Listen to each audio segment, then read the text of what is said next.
जी नमस्कार। आज अंतर्राष्ट्रीय वन दिवस के शुभ अवसर पर बात करते हैं। वनों को कभी प्रकृति के रूप में इंगित किया जाता था, जहाँ पर तीनों गुण प्रधान प्रकृति शब्द है।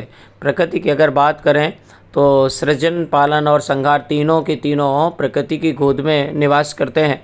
आज उन प्रकृति की गोद में हम बात करते हैं जंगलों की। जंगल निश्चित रूप से अपने आप में परिपूर्ण होता है, उन्हें किसी की आवश्यकता नहीं होती, लेकिन एकमात्र बौद्धिक प्राणी मानव अपनी आवश्यकताओं की पूर्ति के लिए वनों को विनष्ट करता चला जा रहा है। लेकिन आज पन्ना जिले से वरोहा के जंगल की बात करते हैं तो एक बहुत शानदार खबर सामने आई है, जहां पर एक पहाड़ी के पटना तमोली में स्थित एक पहाड़ी को, साथ ही वरोहा के जंगल को हरा भरा किया गया है, जहां पर शानदार है। निश्चित रूप से इस पर शासन प्रशासन को संज्ञान लेना चाहिए और इस पर रिसर्च की जानी चाहिए। जिस जगह का वातावरण मीन्स जंगल जितना हरा भरा होगा, वहाँ के आसपास निवास करने वाले लोगों का मानसिक संतुलन बहुत सुंदर होगा, यानी बहुत अच्छा होगा। इस पर विचार किया जाना चाहिए।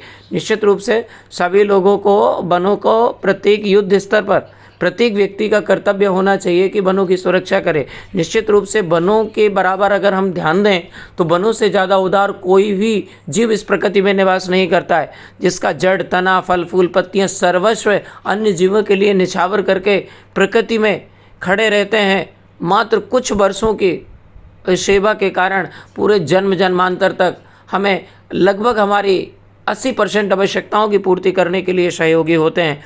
लेकिन आज अगर देखा जाए तो लालची मानव अपनी आवश्यकताओं की पूर्ति करने के लिए धड़ल्ले से वनों को काट रहा है, वनों के अंदर विचरण करने वाले प्राणियों को मार रहा है। क्या आने वाले समय पर हमें ये संकट का सामना नहीं करना पड़ेगा? हाल ही में अपने कोरोना के समय देखा कि प्रत्येक जीव को ये याद आया कि बिना प्राणवायु के हम जीवित नहीं रह सकते हैं, और कहीं ना कहीं वृक्ष